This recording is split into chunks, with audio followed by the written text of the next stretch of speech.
start by going through how to play 3 new chords, G, E minor and C.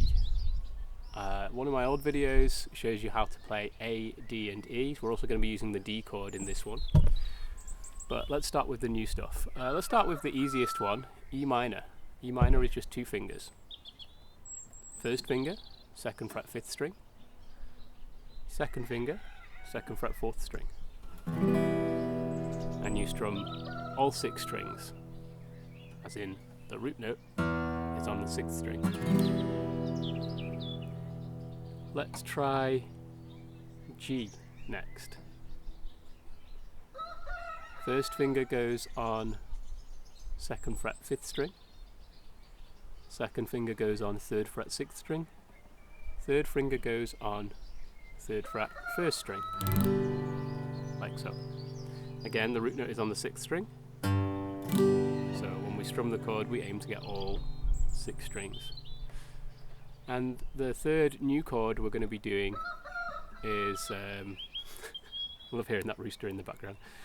Third new chord we're going to be doing is C chord, first finger, 1st fret, 2nd string, second finger, 2nd fret, 4th string, 3rd finger, 3rd fret, 5th string. And strictly speaking, the E, the 6th string, is not really part of the chord when we play a normal C chord.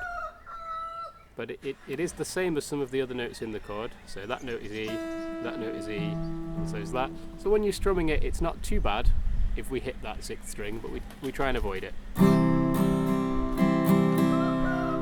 Now when you're first learning this chord, you're going to have to keep your thumb very low down and behind the neck. I'm just going to turn this way so you can see that.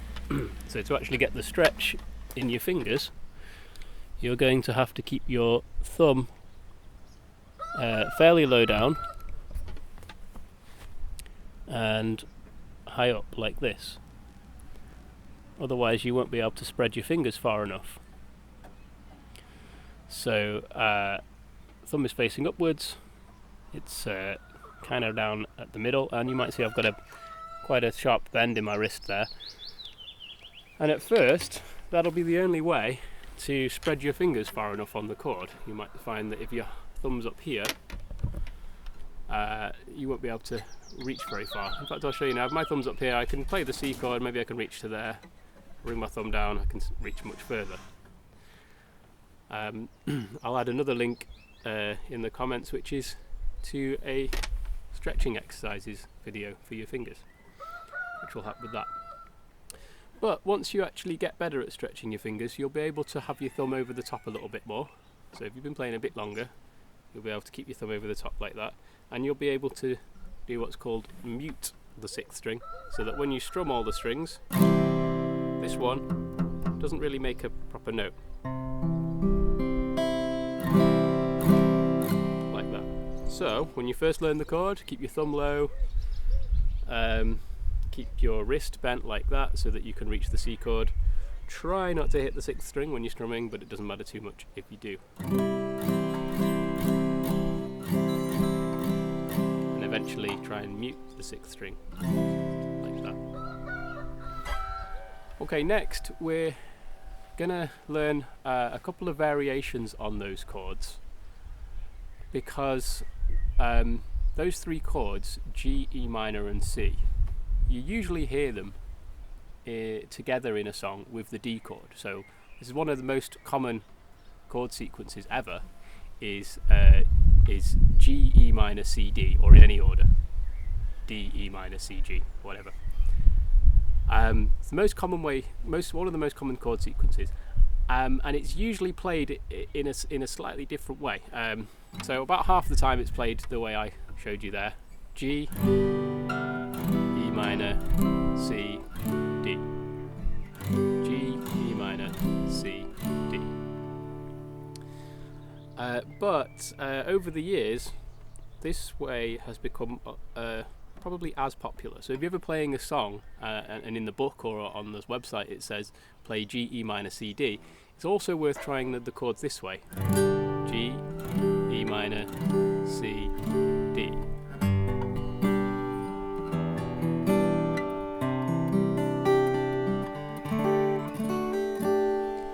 So those ways of doing it there, that way of playing the chords, I'm keeping my third and fourth fingers on here all the time. The rest of the chord looks fairly similar, so I've got third and fourth fingers on 3rd fret 2nd string and 3rd fret 1st string like that. And I'm going to show you this other way of playing the chords. G, so 1st finger and 2nd finger are the same as they were before. 2nd fret 5th string, 3rd fret 6th string. When we go to E minor, I'm just going to move one finger, so from G to E minor, the middle finger moved from 3rd fret 6th string to 2nd fret 4th string. I'm going to go back to G and show you how to get from G to C now. This is actually a much easier change than doing it the normal way. G, C. So you went G, these two fingers just drop down. A little bit harder than if you went G, C. Even if you do the G like this, which I'm going to show you when we do another chord group, which will be C, A minor, F, G. Even if it doesn't matter which of those two ways you did it, this way is usually easier. G, C. So if you've got a song that goes G and then C, or C and then G, and you're struggling with that, this way will usually work for most songs. G, C. And this might be written as C add 9. I'll mention this a lot. Don't worry when you see chords that have odd names. Usually it's slightly easier to play than the normal chord, and it's because at some point some songwriter somewhere has gone, oh, maybe when I go from G to C I'll just leave those fingers on and see what happens, and then someone else has to name the chord after they've recorded it. So we have G, E minor, G, C, and I'm going to show you one more, the D. First finger can move down here like this. So these two fingers haven't moved, and this one is on 2nd fret, 3rd string. A little bit distracted, I can see my girlfriend is pointing to the fact that there's a chicken trying to climb up the steps into the treehouse that we're staying in. G, E minor, C, D. So that was the D. 3rd fret on the 2nd string, 3rd fret on the 1st string, and 1st finger is here. So we end up with G, E minor, C, D. Okay, and I'm also going to show you some variations on how to make these chords sound more fun. So if we're playing them like this,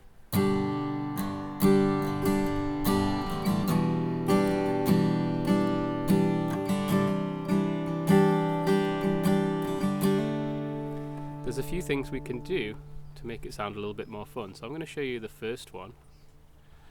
When we go from G, if you've got a song that goes from G to E minor, here's something you can do. Here's G, here's the root note, here's E minor, here's the root note.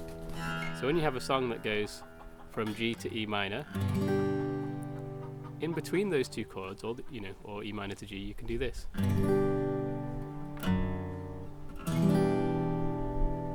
G, this one's called E minor, or G over F sharp. We don't need to worry about the names, it's just a passing chord. And this one's E minor, so I'll show you that again. G, just lift this one off. First finger goes to the top, 2nd fret 6th string, and we end up with this.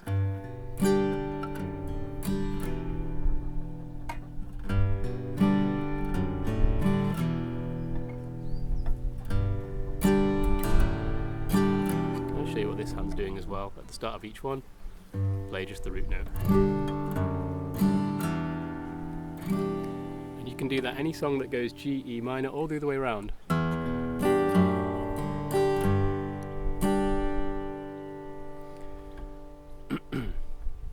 So if you had a song that goes G, E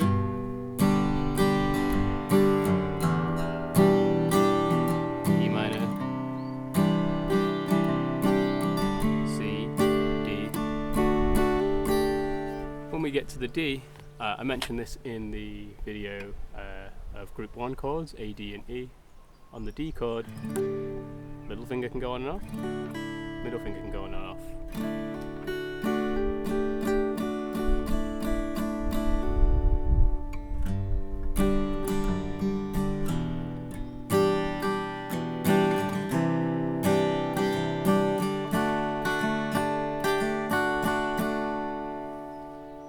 And the first finger can wander around a little bit as well. So let's say we're on the G or the C.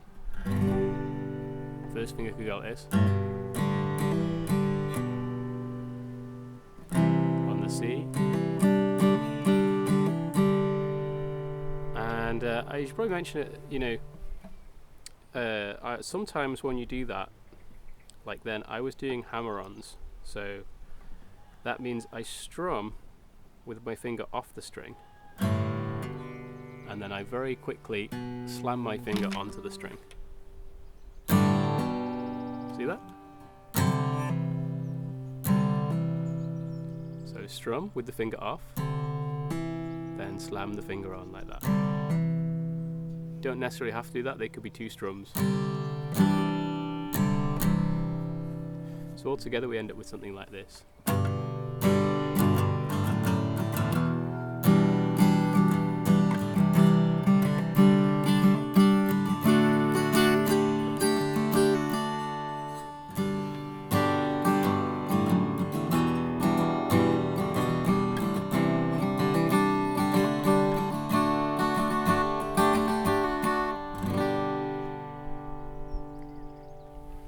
One more variation you can do for this group of chords, G, E minor, C, D, or in fact any song where it goes C and then D, is you can do the C like this, normal C,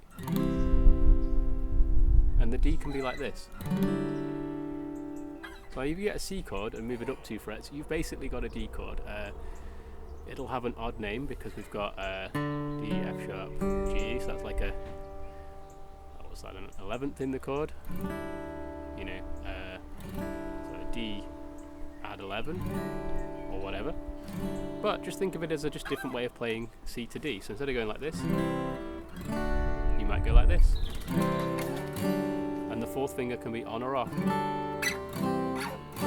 So if the chords went G, C, D, you might go G,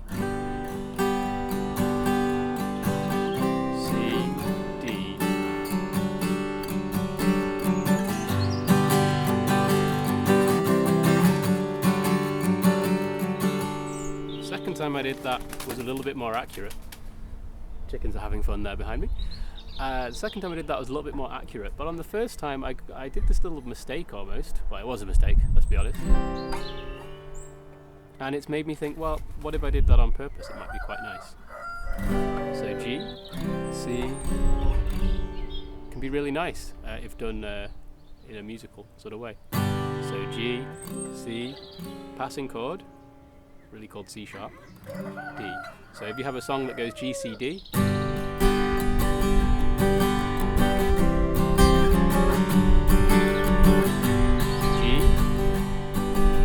C, D.